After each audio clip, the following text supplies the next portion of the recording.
elecciones de cargos De provinciales? gobernador hacia abajo. Estamos hablando de gobernador vice, senadores provinciales, diputados provinciales, intendentes y concejales y vocales de junta de gobierno. Todos estos cargos electivos, estamos hablando alrededor de casi 3.000 cargos electivos en la provincia, autoridad comicial para la adjudicación de los cargos, el Tribunal Electoral.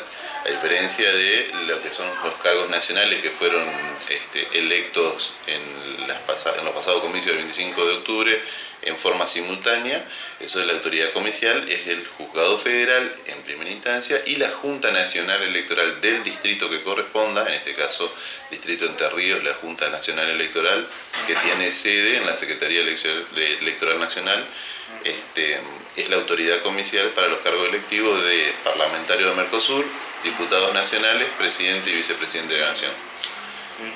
Sí. De todas maneras, no es necesario que tengan competencias, sino que a manera no hay de problema, formarnos Bárbaro, contame más o menos.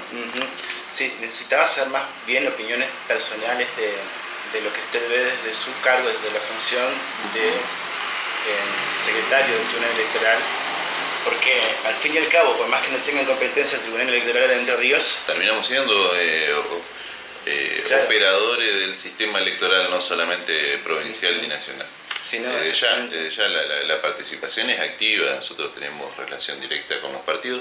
Como Tribunal Electoral, nosotros no tenemos una incidencia directa en lo que es la llegada de la atención al público o la bajada de información a la ciudadanía.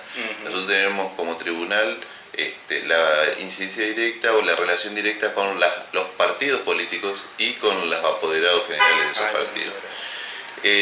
La tarea que desarrollada por el tribunal, como te adelantaba, hasta las elecciones del 25 de octubre fue activa y como autoridad comicial. En el 22 de noviembre la autoridad comicial sigue siendo la Junta Nacional Electoral. Está formada la Junta Nacional Electoral por la presidencia de la doctora Cintia Gómez, que es la presidenta de la Cámara de Apelaciones Federal de acá de la ciudad de Paraná, la doctora Claudia Misacuac, que es la presidenta del Superior Tribunal de Justicia de Entre Ríos, y el doctor Leandro Ríos, que es el juez federal con competencia electoral en la provincia. Por ejemplo, ¿sabría decirme qué establece a nivel nacional el país para que tenga lugar un balotaje? ¿Qué condiciones tienen que darse? Condiciones están establecidas en el Código Electoral. Las condiciones de todos los comicios que se celebren con competencia federal se remiten al Código Electoral. ¿Por qué se llega en particular por primera vez en la historia a un balotaje? Porque dados los resultados del comicio, no se obtiene la legitimación en cuanto a la cantidad de votos de alguna fórmula sobre las demás competidoras. Se obtiene la legitimación y la posibilidad de ser electo en primera instancia, en primera vuelta de una de las fórmulas, debiera haber obtenido en suma de votos un porcentaje igual a más del 45% o el acceder al 40% de los votos y con 10 puntos de diferencia por sobre su inmediato perseguidor, es decir, la primer minoría.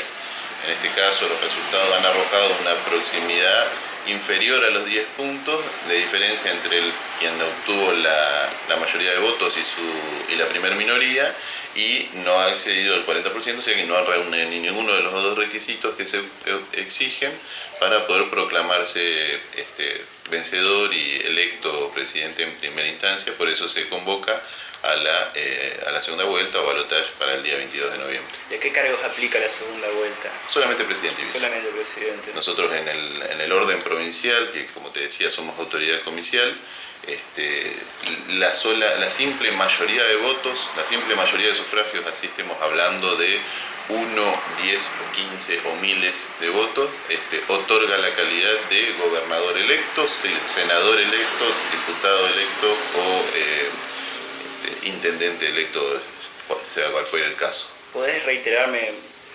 cómo se opera normativamente el balotaje después de tener los resultados? La normativa, ¿cómo? En lo que me contabas hoy, hasta dónde tienen competencias ustedes y quién tiene competencia. Bueno, competencia, hablando de competencia, tenés en el orden provincial y nacional diferentes organismos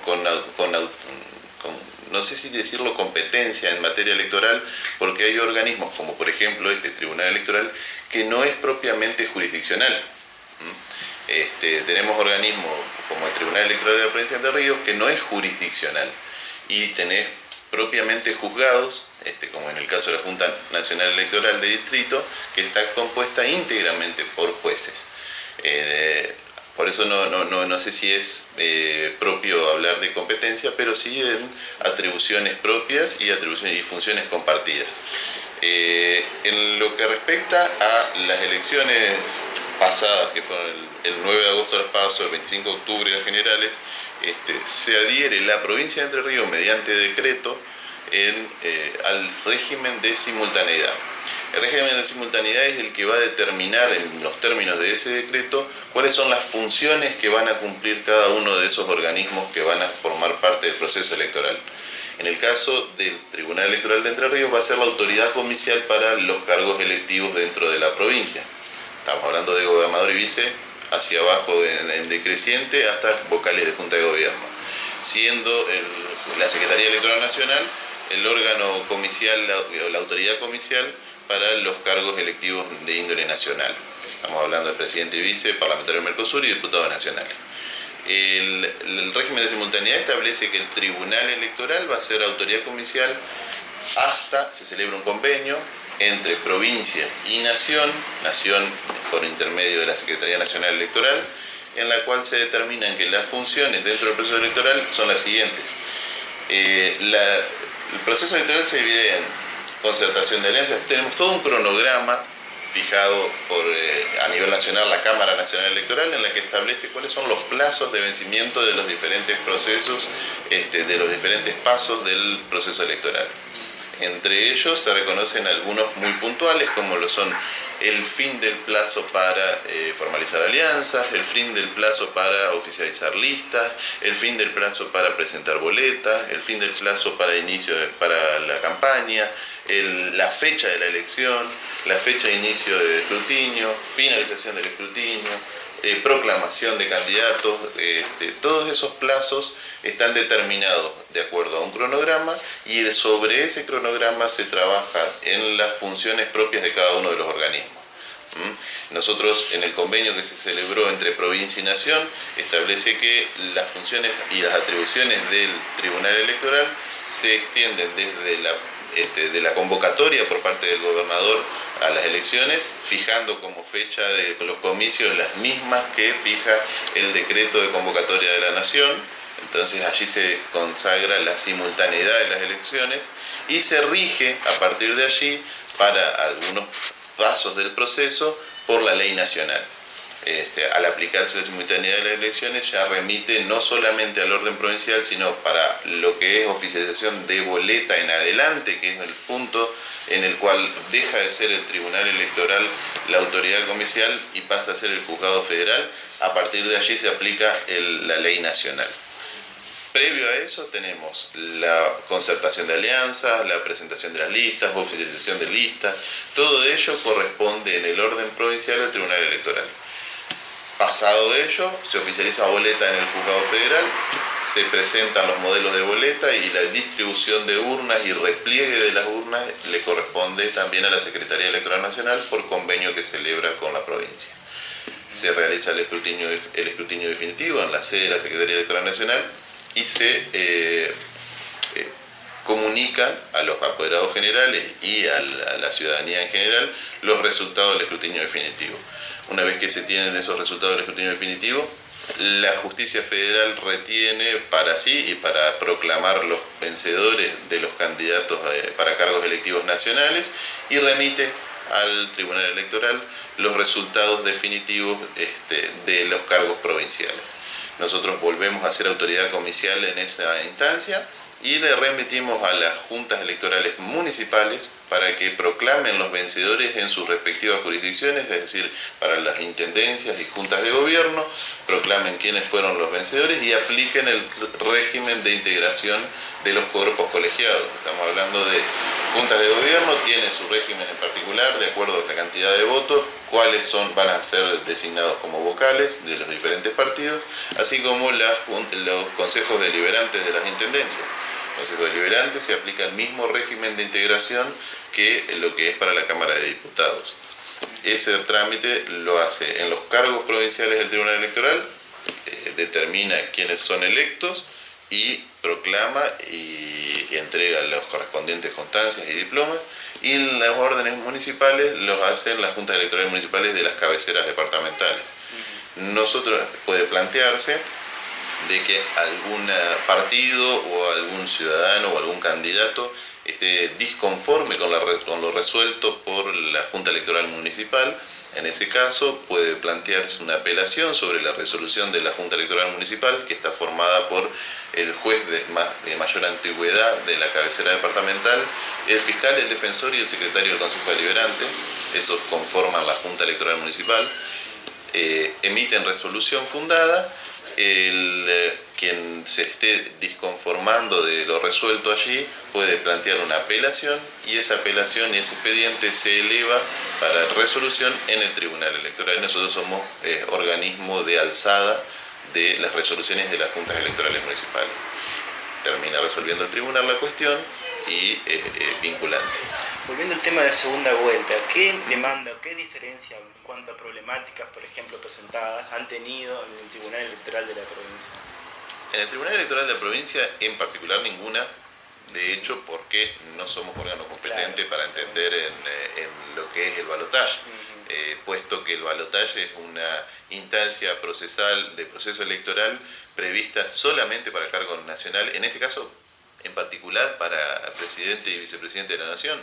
Nosotros no tenemos prevista ni en la Constitución ni en la ley electoral provincial, la 2988, la circunstancia de una segunda vuelta. Acá los cargos electivos para ejecutivos están designados y electos a simple mayoría de votos. Perfecto, entonces te daré más preguntas, si se quiere, de apreciación o de valoración personal respecto a la segunda vuelta. No hay problema. Por ejemplo, vos, ¿qué mérito, qué valor crees que tiene para la democracia este instrumento de balotaje?